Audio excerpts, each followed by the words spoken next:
자, 1학년 여러분, 안녕하세요. 110쪽 다양한 생물을 분류하기입니다. 자, 여기 볼까요? 여기 재료들 보이죠? 피망, 파프리카, 청경채, 당근, 양파, 표고버섯. 자, 얘네들 다 식물일까요? 아닙니다. 이 표고버섯은 식물이 아닙니다. 오늘 왜 식물이 아닌지를 알아볼게요. 자, 생물을 분류할 때 가장 큰 단위, 지난 시간에 가장 작은 단위가 종이었지만 가장 큰 분류 단계는 개입니다. 자, 식물은 가장 크게 분류했을 때 무슨 개로 처음에 나뉩니다. 자, 그러면 그 개 안에서 좀 더 다르게 구분할 수 있는 바로 아래 단계의 단위는 문입니다. 그거보다 작은 거는 강, 목, 과, 속, 마지막에 종입니다. 자, 그러면 고양이를 분류해 볼게요. 자, 고양이는 가장 처음 큰 개 중에 무슨 개에 속하냐? 동물개에 속합니다. 자, 동물개. 근데 동물개 중에도 척삭동물문에 해당합니다. 문. 자, 그럼 척삭동물 중에서 젖을 먹는 포유강에 해당합니다. 포유강. 자, 그러면 포유강 중에 육식을 먹는 육식목에 해당하고, 자, 육식목 중에 고양이과에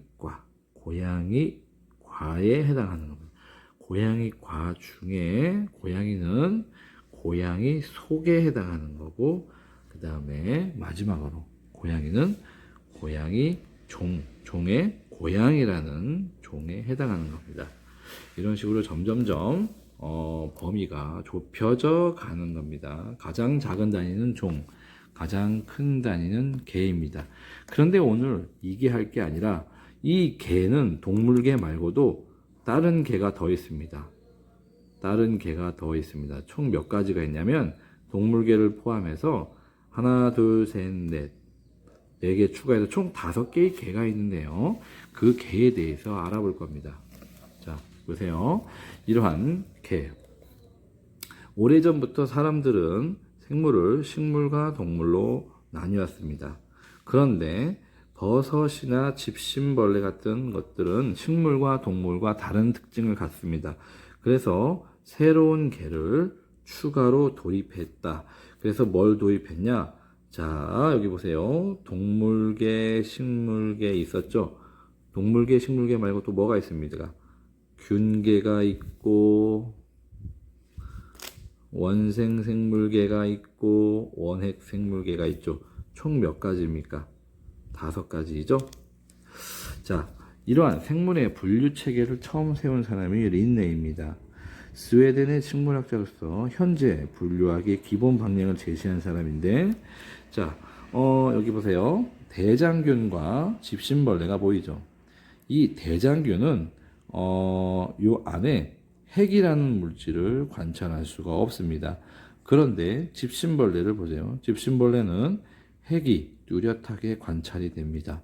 그래서 이 대장균은 핵이 없고 이 집신벌레는 핵이 있습니다. 그래서 대장균과 같은 세균들은 핵을 관찰할 수 없다. 그래서 이러한 무리를 추가 도입해서 개 중에 무슨 개? 원핵 생물개라고 이름을 지어줬습니다. 그러면 이렇게 핵이 있는 생물들은 또 어떠한 개가 있는지 다음 페이지에 볼게요. 핵이 있는 생물들은 어떠한 개가 있냐? 잘 보면, 자, 핵이 있는 생물개는 원생생물개, 동물개, 식물개, 균개로 나뉘어 있습니다. 자, 그러면 얘네들은 다 핵이 있는데 또 각각의 개마다 핵은 다 갖고 있지만 다른 특징이 있습니다. 자, 보세요. 자, 핵을 관찰할 수 있고, 그리고 세포로 구성되어 있지만 뭐가 있습니까? 균개는 균사를 갖고 있습니다. 그래서 이 균사를 이용해서 다른 생물로부터 영양분을 얻는 특징. 자, 이 균사를 갖고 있으면은 얘는 균계로 말할 수가 있을 겁니다. 또 이번에는 광합성을 다른 생물로부터 영양분을 얻는 게 아니라 스스로 영양분을 합성하는 것들이 있습니다. 그런 것들이 바로 식물계라고 합니다. 스스로 할 수 있다는 것은 광합성을 하는 건데요. 이런 것들은 식물계로 분류했습니다. 린네가. 그리고 다른 생물을 잡아먹고 사는 생물이 있는데요. 이런 것들을 동물계라고 합니다. 또 균계, 식물계, 동물계 외에 몸을 구성하는 조직이나 기관이 제대로 발달되지 않는 흐리무리한 것들, 이런 것들은 또 핵이 있지만 원생생물계라고 이름을 지었습니다. 이렇게 분류한 것들이 밑에 있는데요. 자, 보세요.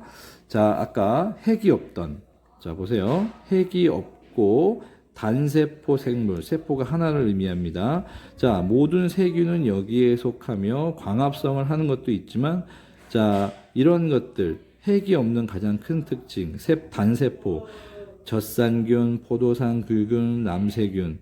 자, 이런 것들이 바로 원핵 생물계라고 하고, 핵이 있으면서, 보세요. 핵이 있으면서 단세포거나 또는 세포가 여러 개 합쳐져 있는 생물인데, 흐물흐물 조직이나 기관이 제대로 발달되지 않는 이러한 것들입니다. 뭐가 있냐면, 집신벌레, 아메바, 유굴레나, 이런 것들인데, 또 광합성을 하는 것도 있습니다. 핵함, 다시마, 이런 것들, 김 있죠. 얘네들이 바로 원생생물계라고 하고, 또 볼까요? 잘 보면 식물계가 있습니다. 식물계는 뿌리, 줄기, 잎, 꽃과 같이 기관이 발달한 세포이며 광합성을 한다는 큰 특징, 스스로 약물을 만들어 갑니다.